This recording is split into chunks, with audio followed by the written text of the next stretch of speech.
Thank you. I'm sorry that I have come late. You're never late, Mr. President. You're never late. Mr. President, there is no official celebration of 10 years since independence. Why? Well, there is, but because of the sanctions on South Sudan has made us poor, although we believe that we are rich. But all the punishments leveled on us did not make us to prosper the way we had wanted. This is why we are not celebrating the 10th anniversary the way people would have wanted to be. People are hungry, and whatever resources that we have can be mobilized for the celebrations. That will disappoint our people. So it is better that very few people, like the diplomats, the MPs, can just come and sit, and then I give my word to the people. That is all. Yeah. The sanctions would only be lifted when the killing stops, Mr. President. That's what the outside world keeps saying. The killing has to stop. Well, so far we are not fighting all the opposition. Those who were fighting me are now in Juba, and I'm the one protecting them. So there is no killing. Outside of Juba, when they talk about, the relationship between your tribe, the Dinka, and Riek Machar's tribe, the Nuer, they say the relationship, the tensions are extremely high. They are the most peaceful people now. My village borders the Nuer of Riek Machar himself, because he comes from Unity State, I come from Warab. These are the two bordering states. We don't have any problem. The crimes are everywhere. A criminal from Nuer can cross the border to come and commit any crime that he wants to commit. Either he takes the cows or he kills people. The same thing can be done by a Dinka man from Warab or from any state of Dinkas, and can cross to Nuer district and then commit whatever crime that he wants to commit. So it is something natural. Even in Kenya, I believe it is there. A lot of cattle rustling, yes. But Mr. President, what would you like to tell the UN? What would you like to tell the international community in order to get these sanctions lifted? The international community should give us a room to do our things. One is the issue of the sanctions.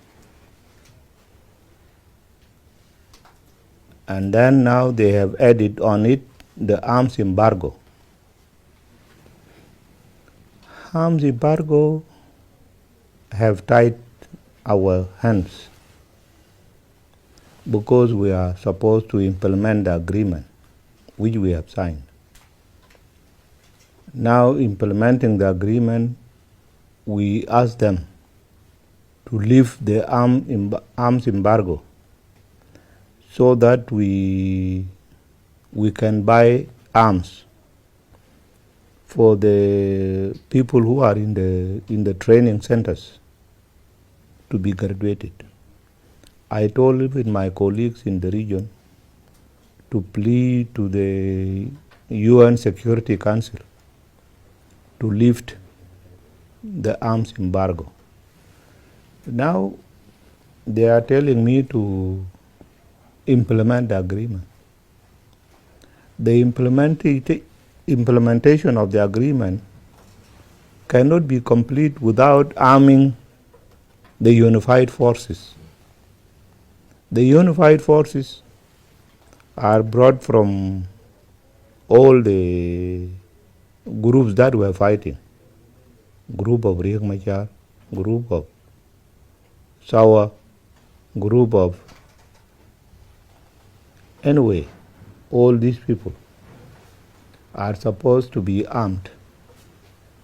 And if they are armed, then the agreement would have been completely implemented. There are those who say there's too many arms out there. There's too many arms out there. Too Where? many under the arms, under the ordinary people across this country.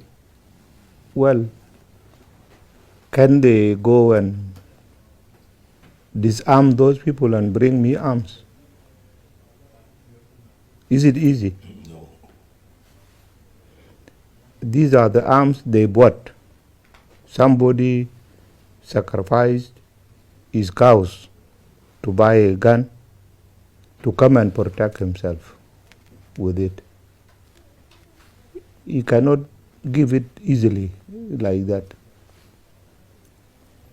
For us, we believe that if we were to complete the implementation of the peace agreement, we will have to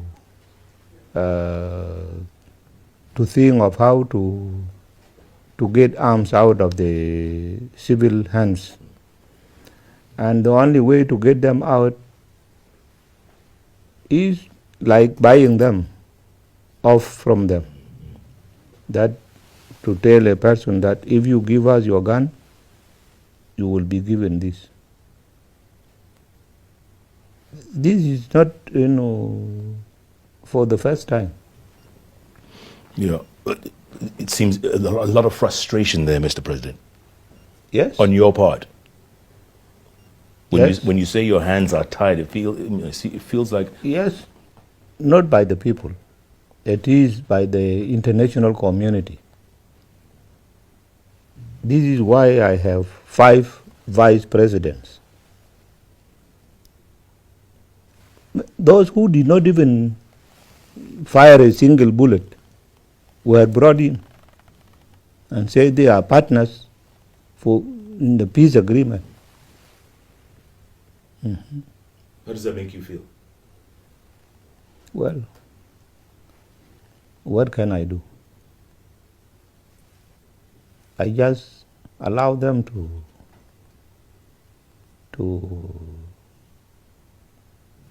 do what they had wanted to do. Now, when you take a cow to a slaughterhouse, will it have any complaint? This is what they were doing. They were doing it that, they want to force me out of this office. And so... Why not just walk away from it all then? You can walk away. You've done your bit. Where? Walk away. Retire. Where do I walk?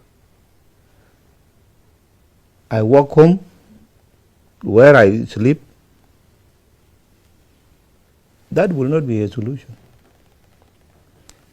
Do you know, Jeff? One day, somebody from the opposition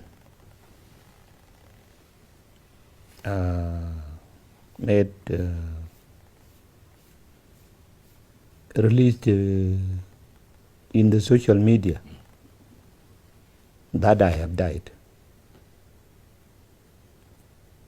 I was sitting in my office, but that media went wild outside.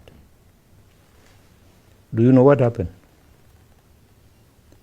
Everybody started running away from Juba.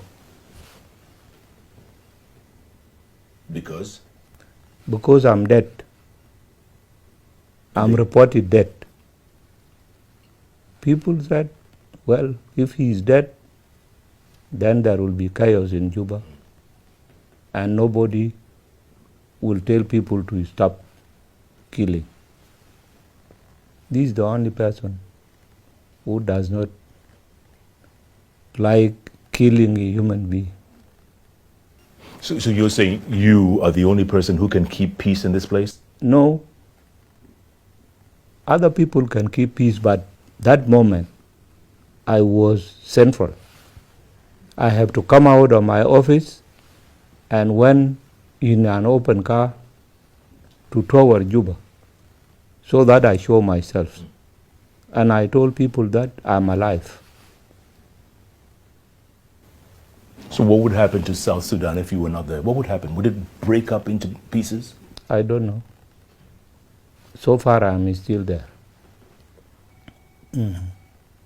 And if, God forbid, if there is another war, it would not be good.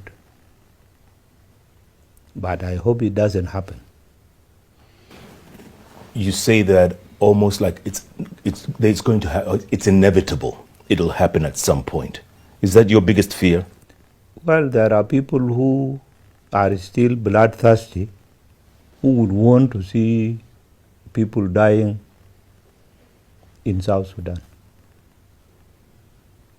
I don't subscribe to that. And I think it will not happen. But it could. God forbid. 10 years from now, Mr. President, where do you see this country? 10 years from now. 10 years from now, if South Sudanese accept themselves to stay peacefully, after 10 years, South Sudan would be a great country. Yes? That's a very big if. It's up to you're trying to say it's up to the people. Yes. The people, if they don't fight again, there must be if there. If people accept themselves to stay in peace, after 10 years to come, South Sudan will be a change and a great country. Yeah. But the first 10 years have been a disappointment. Yes, there has been disappointment because of the fighting, unreasonable fighting. There was no reason for all this war. Soon after the independence, 2 years after the independence, we called for an investment conference, which was attended by more than 600 wealthiest companies, and everybody pledged what to do. Those who were going for infrastructure, to build roads, those who were going for power, and all that. And that it was going to start in December, in January.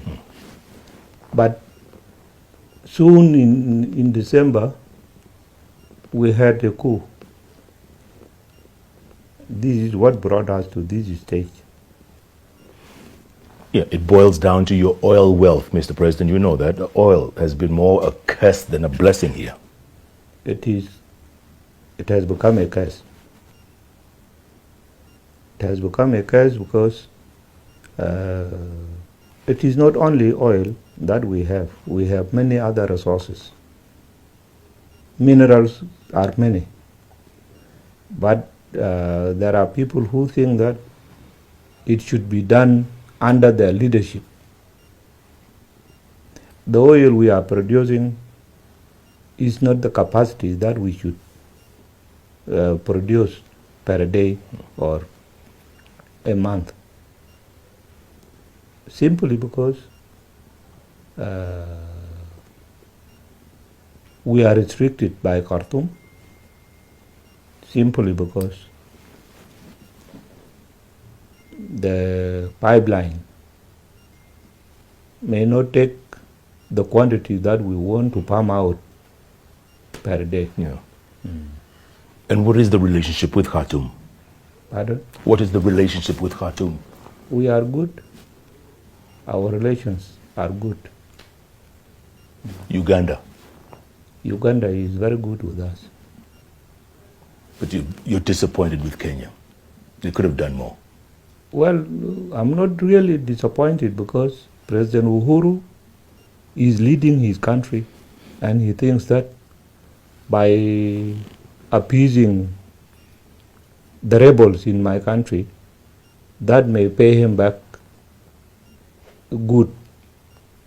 Because these people projected themselves as the leaders of the SPLM, and that they were the people who fought the war. It is not true. It was not true. They just deceived the neighbors. Maybe except Museveni, that they did not deceive. Because Museveni knew us when we were fighting. That's why he remains a close ally. Well, you said it. And the man who started it all, who overlooks, who oversees, we see him, his picture everywhere. Dr. John Garang de Mabio, he's overseeing, he's overlooking all of this. And I'm sure where he's sitting, he is not happy with how his country has turned out. He's not happy. Nobody is happy. He is dead. We who are alive are not happy. And we cannot stop it because it is we who are doing all this row. And who do you blame? Don't you blame yourselves? Who do you have to blame? It's yourselves.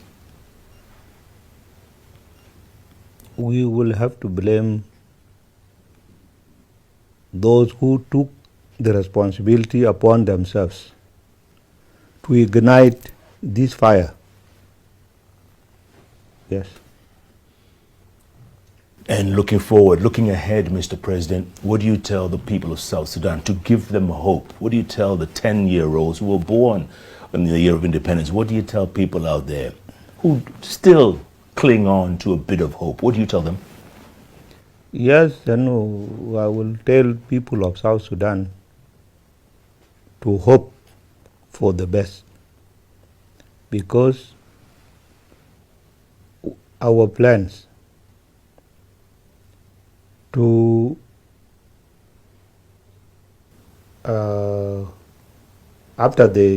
in the implementation of the agreement, the revitalized agreement has to be implemented. And if it is implemented, everything will be implemented sequentially.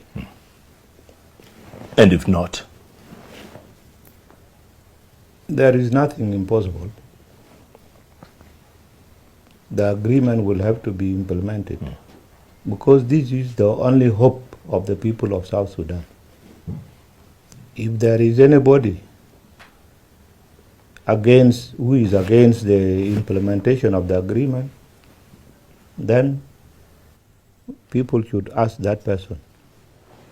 And why did I accept the 5 vice presidents? Do you have in your country? No. Yes? No. The last time when there was turmoil in Kenya was 1992. 2007, 2008.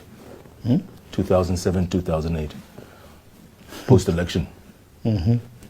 Because of elections. I mean, in 1992, there was something. Yes, there was turmoil. 97. But that thing did not stop Kenya from progressing.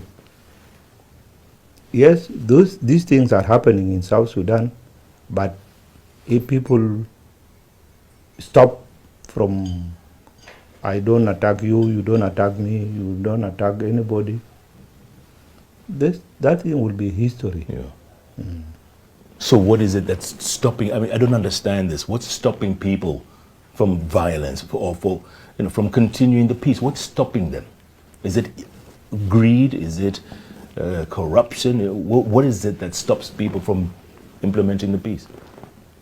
Well, the peace agreement is implementable. Although I said many times that the people who designed this peace agreement did not want it to be implemented. Because when you count people, there is no half a person, or there is no a fraction of a person that you can make. But in this agreement, there are halves, so many halves. But where will you cut the person into two? When it comes to holding people accountable, you're talking about a hybrid court. What is that? Well, hybrid court, it was we who signed it, that there will be such a court. What we say is that hybrid court will not solve the problems of South Sudan. For example, in any court you need the criminals so that you put them to justice. In this situation, you cannot bring justice or you cannot bring peace through hybrid court. We would want the truth and reconciliation process to start. Because if it is just a matter of punishing those who committed, you may assume that these are the people who committed atrocities against other people.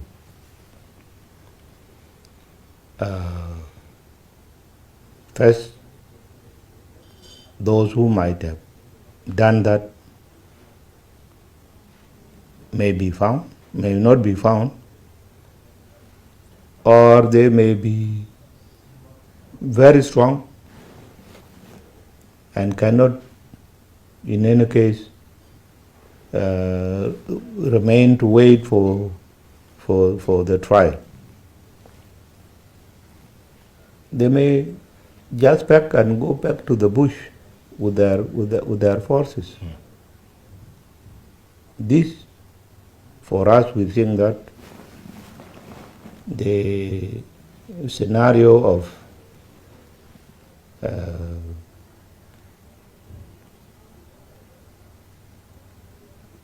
truth and reconciliation would be the best. And what do you tell people who say there's too many generals here, too many generals without armies? Yeah, those people, these are the people, if one of them becomes a criminal indicted to the hybrid court, what do you think he will do? He will take any hungry person on the streets of Juba and will march to the bush with them. What is your biggest fear, Mr. President? You. What's your biggest fear? It is the international community who would come in to enforce what they think is the solution, to enforce it on the people by force, because they are mighty, and that thing will not solve the problem. And your greatest hope? My greatest hope is that the international community should turn their might in supporting the implementation of the revitalized peace agreement. Mr. President, thank you so much for your time. And thank you for inviting us back to Juba. And happy 10th anniversary, if one can say that. You're most welcome. And I hope, 10 years from now, we can still talk, huh? Yes? Before you leave, Mr. President, we have been in Juba, folks. Jeff Kenyan Journalist live, coming to you from Juba, the capital of South Sudan, as the country celebrates 10 years of independence. Thanks so much for joining us. Remember, Jeff Kenyan Journalist live is powered by Standard Chartered Bank. Standard Chartered, join Standard Chartered, because your priorities get our priority. And also, JKL is powered by Johnny Walker. That's right, Johnny Walker. 200 years of blended Scotch excellence. Thanks so much for being a part of the show. Keep tweeting at Koinange Jeff, at Citizen TV Kenya, the hashtag JK Live. Thanks for joining us. Good night, good luck, and God bless the people of South Sudan. Thank you, Mr. President. Thank you. Thanks so much for your time.